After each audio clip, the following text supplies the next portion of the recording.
Jen, the Canine Behaviourist of Progression, and today I'm going to be teaching you about overhead harnesses. So this is the one I've got here. It's a wide front overhead harness, and when I say overhead, it means that the dog has to physically put their head through the harness in order to get it on. It has no release clips on the side. I do like this harness, and I do like another style of harness, which I will do a separate video on, that does have the clips. If you've got a dog that's a bit head shy or has any ear issues or anything like that, that'll be a better option for you. When we get our puppies or our rescues, or even change harnesses with our current dogs, we just kind of put them on them. They kind of have to just accept them, and that's where dogs can become a bit harness shy. So when you get your new harness, make sure that you leave it out in the environment for the dog to kind of get used to, so it becomes something that's there. It's a much better way to get your dog used to any new equipment rather than just putting it straight on them. So you would hang it up and you'd have it near, and you may even kind of scatter feed around it so that the dog learns very quickly that good things happen around that awesome bit of material on the floor. Just make sure it's supervised so they don't run off and chew it for those new puppy owners. But just be aware that this is kind of the core of all your walks, any travelling in any vehicles, just pretty much anything of where you're going, anywhere that you'll be going. So you've got to make sure that your dog absolutely loves this bit of equipment. So with that in mind, I would normally use kibble to do a lot of Woody's training, but today I'm not. I'm using Primula because I don't want him to like it, I want him to love it. And so all I'm going to do to begin with, so I've had this laying around, for example. I haven't, it's an old harness. So say I've had this laying around, I'm now going to pick it up and I'm going to say to my dog, actually, much better things happen when we start to interact with this.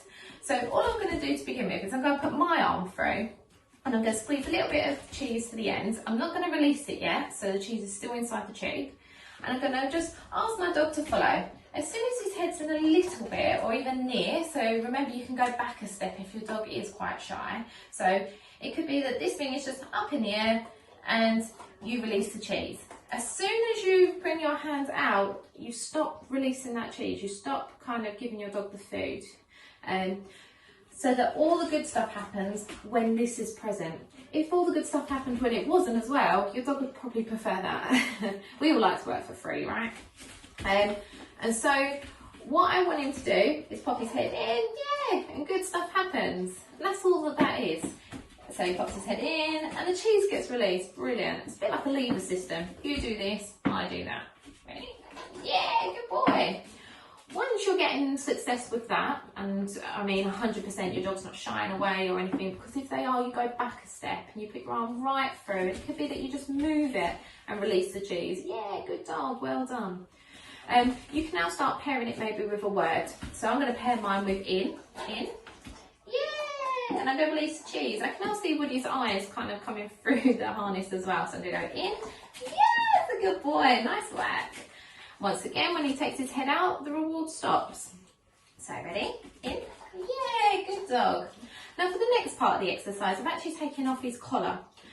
Due to the fact that when I slide this on, they're already made to the dog's measurements, so you've already adjusted it to fit your dog. If this is the first time you're putting on the harness, obviously it'll be nice and baggy, which is much better. But because this is a harness that we use pretty much 4 or 5 times a day, it's already made to his measurements. So I take his collar off. It's a quick release collar, so I can put it on and off really quick. So I'm going to take that off so that it doesn't get stuck underneath the harness. Because then you've got another issue that you're pushing down and the collar's stuck, and it's kind of a time bomb for the dog saying, actually, I don't like this, it's too much. So I've taken that off so that this should be quite a smooth transaction. So all I'm going to do, once I've paired up that word and my dog is absolutely loving his harness, I'm going to go in and I'm going to gently, while still releasing the cheese, slide it over his head, clear of his ears. And remember, those teething puppies are going to have sore ears, sore jaws, they're not going to be feeling awesome. And now the reason I like the Primula, so once that's on my dog, I then carry on putting that between my knees, and then I will continue to strap my dog in to his harness. Good boy, well done, that's so nice. So that we're ready to go. Good lad. super dog. And then they should shake and adjust it to where they want it to go. And then I would pop his collar back on and away we go. We're off out. So that's probably the best way to put on an overhead harness without causing any distress to your dog. And these steps will take hours, days, weeks, depending on your dog. If you do have a dog that's really, really head shy, I wouldn't even try. I would get a nice front clip harness that clips off so that you can kind of just fit them, good boy. You can fit the harness around them without causing them any distress whatsoever. And as I say, there will be a video on how to pop those harnesses on and what kind of harness it is. Right, continue to follow the Facebook page, guys, for daily tips. And obviously join the online group. It's absolutely awesome and you get daily training advice. We're sharing videos. It's really, really interactive. It's really cool. Have a good day. Bye.